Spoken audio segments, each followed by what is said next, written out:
നമസ്കാരം. പുതിയ വീഡിയോയിലേക്ക് എല്ലാവർക്കും സ്വാഗതം. ഇന്ന് നമ്മൾ വളരെ രസകരമായുള്ള കുറച്ച് സംഭവങ്ങളും കുറച്ച് ബിഗ് ബോസിൻ്റെ അകത്തുള്ള കുശുമ്പുകളും കുന്നായ്മകളും എല്ലാം നമ്മൾ പറയാൻ പോണത്. അപ്പോൾ ബിഗ് ബോസിൻ്റെ റിവ്യൂ നമുക്ക് ഒരു ചെറിയൊരു വീഡിയോ എന്താണെന്ന് വെച്ചിട്ടുണ്ടെങ്കിൽ, നമ്മുടെ ബിഗ് ബോസ് വീട്ടിൽ കുറേ കുണച്ച വർത്തമാനങ്ങളും പറഞ്ഞ് കുറേ ആൾക്കാർ വെറുതെ കാക്കക്കൂട്ടത്തിൽ കല്ലിട്ട പോലെ കിടന്ന് ഓടിയിട്ടുണ്ട്. കാര്യമായിട്ടുള്ള കാര്യങ്ങളൊന്നുമല്ല, വെറുതെ ഓരോരുത്തരെ പോയിട്ട് ചൊറിയുക, വേറെ ഓരോ കാര്യങ്ങൾ അവരെ ഇന്ന് നല്ല ചൊറിച്ചിൽ ഇങ്ങോട്ട് കിട്ടും. അതുപോലെ തന്നെയുള്ള ഭയങ്കര ഒരു അടിയാണ് 2 ദിവസമായിട്ട് നടക്കുന്നത്. വെറുതെ ഈ അനുവിൻ്റെ മേല് ആര് നടക്കുമ്പോൾ കാലൊന്ന് മുട്ടി എന്ന് പറഞ്ഞുകൊണ്ടാണ് മിനിഞ്ഞാന്ന് നിങ്ങളൊക്കെ കണ്ടില്ലേ, ലൈറ്റ് വരെ പാതിരാത്രിക്ക് ലൈറ്റ് വരെ ബിഗ് ബോസിനുണ്ടാവുന്നു. ബിഗ് ബോസിനൊന്നും ഉറങ്ങാൻ പോലും ഇവർ സമ്മതിക്കുന്നില്ല. ഇവർക്കാച്ചെങ്കിൽ ഉറക്കവും ഇല്ല. അങ്ങനത്തെ ഒരു കാക്കാലം കൂട്ടാണ് ഇപ്രാവശ്യം കയറി വന്നോക്കണത്. അങ്ങനെ നിൽക്കുന്ന സമയത്ത് ഈ പെണ്ണുങ്ങളും ആണുങ്ങളും കൂടി ഒരുമിച്ച് ഈ ബിഗ് ബോസ് ഹൗസിൻ്റെ ഉള്ളിലേക്ക് കിടക്കുമ്പോൾ, ചില സമയത്തൊക്കെ ഇങ്ങനെ ഉറക്കമില്ലാണ്ടൊക്കെ കുറേ കിടക്കുമ്പോൾ നമുക്കൊക്കെ ഈ ഉറക്കമുളച്ച് കൂടുതൽ നേരം ഇരിക്കുമ്പോൾ സമയത്തൊക്കെ ചില നേരത്ത് ഇങ്ങനെ ഈ കമ്പികളും അതുപോലെ തന്നെ കമ്പിയും അതുപോലെ തന്നെ എന്തെങ്കിലുമൊക്കെ ചെയ്യണമെന്നൊക്കെ തോന്നും. അത് സാധാരണമാണ്. അതെന്താണെന്ന് വെച്ചിട്ടുണ്ടെങ്കിൽ ഉറക്കമുളയ്ക്കുമ്പോൾ ഒരു പ്രത്യേകതയാണ്. ഉറക്കമുളച്ചിരിക്കുമ്പോൾ അതേ സ്ഥാനത്ത് നല്ല ഉറക്കം കിട്ടിയിരിക്കാൻ വെച്ചാൽ നമ്മൾ ഇതിനെപ്പറ്റി ഒന്നും ചിന്തിക്കില്ല. ഉറങ്ങാണ്ടിരിക്കുമ്പോഴാണല്ലോ ഇങ്ങനെയുള്ള ഓരോ കാര്യങ്ങൾ തോന്നണത്. ഈ ഉറങ്ങാണ്ടിരുന്ന് രാത്രിയിൽ ഈ ബിഗ് ബോസുള്ള ആൾക്കാർ മുഴുവൻ കിടന്ന് ഓരോ വർത്തമാനങ്ങൾ പറഞ്ഞ് അങ്ങോട്ടും ഇങ്ങോട്ടൊക്കെ നിൽക്കുമ്പോൾ ഒരു ബുദ്ധിമുട്ട് വരും. അതുപോലെ തന്നെയാണ് നമ്മുടെ ഗിസേലിന് നമ്മുടെ റെനേനെ വലിയ ഇഷ്ടമാണ്. അവർ ഭയങ്കര സുഹൃത്തുക്കളാണ്. റെന എന്ന് പറഞ്ഞു കഴിഞ്ഞാൽ പുളിയുറുമ്പൻ്റെ പോലെയാണ്. ഒന്ന് കടിച്ചു കഴിഞ്ഞാൽ പിന്നെ ചത്തിട്ടേ വിടുള്ളൂ. അതൊരു പാവം കുട്ടിയെ ശരിക്കും പറഞ്ഞാൽ വളരെ സാധുവാണ്. അതിൻ്റെ കുടുംബത്തിലെ കാര്യങ്ങളൊക്കെ ഒരുപാട് അതാണ് നോക്കുന്നത്. ഒരു യൂട്യൂബ് ചാനൽ കൊണ്ടാണ് അവർ കുടുംബം മുഴുവൻ ജീവിക്കുന്നത്. അവർ ഉപ്പ എവിടെയാണെന്ന് അവരെ പറഞ്ഞിട്ടില്ല. ഒരു അനിയത്തിയുണ്ട്, ഉമ്മയുണ്ട്. ആ കുടുംബം നോക്കുന്നത് ഇവളാണ്. ഇവൾക്കൊരു പ്രേമുണ്ട്, ഇവൾക്ക് ഒരു ബോയ് ഫ്രണ്ട് ഉണ്ട്. അതിനിപ്പോൾ എന്താ തെറ്റ്? അവൾ ആണ് ആ ബിഗ് ബോസ് ഹൗസിൽ ഏറ്റവും അധികം വയസ്സ് പറഞ്ഞുള്ള ഒരു ആളാണ് നമ്മുടെ റെന നന്നായി കളിക്കുകയും ചെയ്യുന്നുണ്ട്. അവർ കളിക്കുന്നത് ചെയ്യുന്ന വെച്ചിട്ടുണ്ടെങ്കിൽ നല്ല അസലായി കുറുക്കി കൊള്ളുന്ന പോലത്തെ സംഭാഷണങ്ങളെ റെന പറയാം. ശബ്ദം കുറച്ച് കുറവാണ്. അതിനാണ് ഈ ചീവീടിൻ്റെ ശബ്ദമാണ്, മറ്റേ ശബ്ദമാണ്, ഇതിൻ്റെ ശബ്ദമൊന്നും കേൾക്കില്ല എന്നൊക്കെ പറഞ്ഞു. പക്ഷേ ചീവീടിൻ്റെ ശബ്ദമായാലും പുളിയുറുമ്പോൾ അങ്ങനെ ഇരുന്നോട്ടെ, കടിച്ചു കഴിഞ്ഞ് കഴിഞ്ഞാൽ അവനെ വിടില്ല. നമ്മൾ അത് ചത്താലവനെ വിടുള്ളൂ. അമ്മാതിരിയുള്ള ഡയലോഗുകൾ പറയും. അന്തസ്സായിട്ട് നോക്കി സംസാരിച്ച് കാര്യങ്ങളെല്ലാം ഡീൽ ചെയ്യുന്ന ഒരു വ്യക്തിന് ആ റെനയുടെ മുകളിലാണ് ഇന്നലെ ഒരു അപവാദം പറഞ്ഞത്. അതും റെന പറയാത്ത കാര്യങ്ങളാണ് ഈ നൂറ പറഞ്ഞത്. റെന അത് ഉറക്കെ വിളിച്ച് പറയുന്നത്, ഞാൻ അങ്ങനെ ഒരു സംഭവം പറഞ്ഞിട്ടില്ല, ഞാനങ്ങനെ പറയില്ല, എനിക്കതിൻ്റെ ആവശ്യം എന്താണ് പറഞ്ഞതെന്ന് വെച്ചിട്ടുണ്ടെങ്കിൽ, റെനയുടെ ബോയ് ഫ്രണ്ടിനെ വേണമെങ്കിൽ നിനക്ക് ഉപയോഗിച്ചോ, വേണമെങ്കിൽ നീ പരിപാടിക്ക് കൊണ്ടുപോക്കോ, ഞാൻ നിനക്ക് തരാനായിട്ട് എനിക്ക് തയ്യാറാണ്, എനിക്ക് ഇഷ്ടമാണെന്ന് പറഞ്ഞു. ഇതെപ്പോഴാണ് പറഞ്ഞത്, എങ്ങനെയാണ് പറഞ്ഞതെന്നൊന്നും എനിക്കറിയില്ല. നൂറ ഇത്രയും ആൾക്കാർ നിൽക്കുമ്പോൾ പബ്ലിക്കായിട്ട് ഈ റെന അങ്ങനെ പറഞ്ഞോട് കൂടിയിട്ട് ഈ കിടാവിന് ആകെ വിഷമായി. അങ്ങനെ ഈ കിടാവ് പറഞ്ഞിട്ടില്ല എന്ന് ഈ കിടാവ് പറയണത്. അങ്ങനെ പറഞ്ഞിട്ടുണ്ടെങ്കിൽ അത് ബിഗ് ബോസിൻ്റെ കയ്യിൽ വീഡിയോ ഉണ്ടായിരിക്കാം, അതിൻ്റെ ക്ലിപ്പ് ഉണ്ടായിരിക്കാം. പക്ഷേ നൂറ പറയണ അങ്ങനെ പറഞ്ഞിട്ടില്ല എന്ന്. നമ്മുടെ റെന പറഞ്ഞില്ല എന്ന് പറയുന്നത് നൂറ പറഞ്ഞു, അത് പറഞ്ഞിട്ടുണ്ടെന്നാണ് പറയണത്. ഇതെല്ലാം കേട്ടിട്ട് ആദ്യം അവിടെ നിൽക്കുന്നുണ്ട്. ഇവൾക്ക് ഇല്ലാത്ത കാര്യം പറഞ്ഞോട് കൂടിയിട്ട് ഇത്രയും നാൾ ഈ ബിഗ് ബോസിൽ വന്നിട്ട് കരയാത്തുണ്ട്. ഒരു ബോൾഡായിട്ട് കളിച്ചിട്ടുള്ള റെന പെട്ടെന്ന് റെനയ്ക്ക് സങ്കടം വന്നു. റെന അവിടെ ഈ തല കുമ്പിട്ടിരുന്ന് കരയാ, പറയാത്ത കാര്യം പറഞ്ഞു എന്ന് പറഞ്ഞോടി. അതും പറഞ്ഞതെന്ന് വെച്ചിട്ടുണ്ടെങ്കിൽ ഇവള് ആത്മാർത്ഥമായി സ്നേഹിക്കുന്ന ഒരു ചെറിയ പയ്യനാണ്. മീശ പോലും വന്നിട്ടില്ല, നമ്മളൊന്ന് കണ്ടതാണ് എന്നെ. മീശ പോലും വരാത്തൊരു പയ്യനാണ്. ഇതും ചെറിയ കുട്ടി തന്നെയാണ്. എന്നിട്ട് പറയാത്ത കാര്യം ഇതിനെ ബോയ് ഫ്രണ്ടിന് എന്താ നൂറയ്ക്ക് പരിപാടിക്ക് കൊടുക്കാനാണോ ഇവള് ഇവിടെ നോക്കണത്? എന്താ സ്വന്തം കാമുവിനെ വേറെ ആൾക്ക് എക്സ്ചേഞ്ച് ചെയ്ത് കൊടുക്കാനായിട്ട് ഇവൾ തന്നെ നൂറോട് പറഞ്ഞെന്ന് പറഞ്ഞു കഴിഞ്ഞാൽ ആരെ വിശ്വസിക്കത്? അത് കഴിഞ്ഞിട്ട് ഇവൾക്കത് പറയാത്ത കാര്യം പറഞ്ഞു എന്ന് പറഞ്ഞപ്പോൾ അത് ഇങ്ങനെ ഒരു കാര്യം ഇത്രയും ആൾക്കാർ മുമ്പിൽ പറഞ്ഞു. അത് ലക്ഷക്കണക്കിന് ആൾക്കാർ ടെലികാസ്റ്റ് ഇത് കാണുന്നു. ഇത് കണ്ടോടുകൂടി നൂറയുടെ സമനില തെറ്റി. ഒരിക്കലും കരയാത്ത ആ നൂറ ഇന്നലെ കരഞ്ഞപ്പോൾ എന്തായി, നൂറയ്ക്ക് ആകെ അബദ്ധമായി.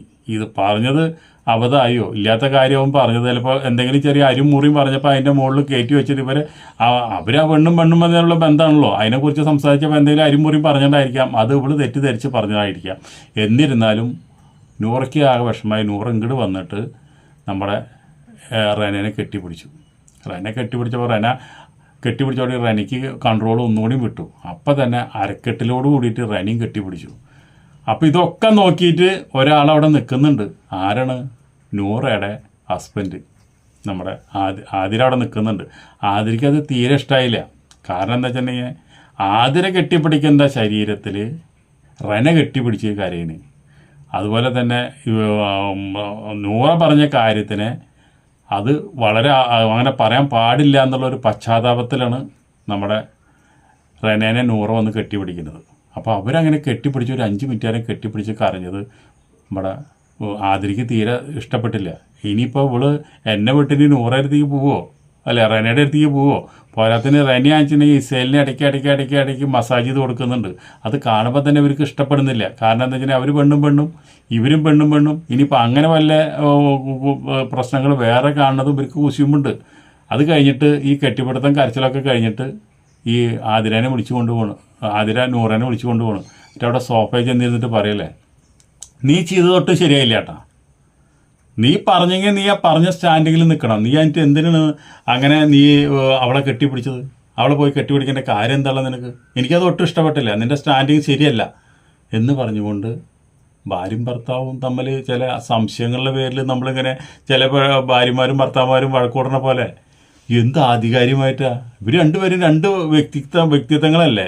ആ 2 വ്യക്തിത്വങ്ങളായിട്ട് അവരവിടെ വന്നതിന് ശേഷമാണ് ഈ നൂറേരെ വായിൽ നാവുണ്ടോ എന്ന് നമ്മൾ മനസ്സിലായത് ഇപ്പോൾ 2-3 എപ്പിസോഡിൻ്റെ ഉള്ളിലാണ്. അതുവരെ നൂറേരെ നാവ് മുഴുവൻ ആതിരയുടെ കയ്യിലായിരുന്നു. ആതിരയാണ് നൂറയ്ക്ക് വേണ്ടി സംസാരിക്കാറ്. മോഹൻലാൽ പോലും ചോദിച്ചിട്ടുണ്ട്, എന്താ നൂറ നീ അധികം സംസാരിക്കില്ലേ? ഊരല്ലേട്ടാ, ഞാനൊക്കെ സംസാരിക്കും. പക്ഷെ സംസാരിക്കുന്നത് ആരോടാണ്? ആതിരോടാന്ന് മാത്രം. ബിഗ് ബോസ് ഹൗസിൽ അവിടെ ഒരു അക്ഷരം കൊണ്ടുവന്ന് നമ്മൾ കേട്ടിട്ടില്ല. അവരാന്ന് വെച്ചിട്ടുണ്ടെങ്കിൽ ബോൾഡായിട്ട് നമ്മുടെ സമൂഹത്തിന് മുഴുവൻ വെല്ലുവിളിച്ചുകൊണ്ട് കോടതിയിൽ പോയിട്ട് അവർ ഭാര്യയും ഭർത്താവായിട്ട് ജീവിക്കുക. അങ്ങനെയുള്ള ഒരാളില്ല നമ്മൾ തുടക്കത്തിൽ കണ്ടത്. പക്ഷെ ഇവർ രണ്ടുപേരും സെപ്പറേറ്റ് ആയതോട് കൂടിയിട്ട് ഇവർ അതിൻ്റെ ഉള്ളിൽ പിന്നെ ഇനിയിപ്പോൾ അവരെ പേടിച്ച് ഇനി വേറെ ആർക്കും ജീവിക്കാൻ പറ്റാത്ത അവസ്ഥയിലാണ് ഇപ്പോൾ അവർ അവിടെ നിൽക്കുന്നത്. ഇവരുള്ളതും പറയും ഇല്ലാത്തതും പറയും ഒക്കെ പറഞ്ഞ് എപ്പോഴൊക്കെ എന്തൊക്കെ ഉണ്ടാവുക പറയാമെന്ന് ഒരു പിടുത്തമില്ല. അങ്ങനെയാണ് സ്ഥിതി. റെന ഒരിക്കലും അത്രയും ബോൾഡായിട്ട് നിൽക്കുന്ന ഒരു ആളാണ് റെന. അപ്പോൾ റെനയുടെ ബോയ് ഫ്രണ്ടിനെ നൂറയ്ക്ക് എന്തെങ്കിലും ആവശ്യമുണ്ടെങ്കിൽ നീ കൊടുത്ത് കൊണ്ടുവന്ന് പരിപാടി ചെയ്തോ എന്ന് പറഞ്ഞത് ശരിയോ തെറ്റോ അത് നിങ്ങൾ തീരുമാനിച്ചാൽ മതി. പക്ഷായാലും അങ്ങനെ ഒരു വാക്ക് പറയാൻ പാടില്ല. അങ്ങനെ ഒരു സംഭവം അവിടെ നടന്നതായിട്ട് നമ്മൾ ടെലികാസ്റ്റിൽ നിന്ന് അവരെ കണ്ടിട്ടില്ല. അതൊക്കെയാണ് നമ്മൾ പറയണത്.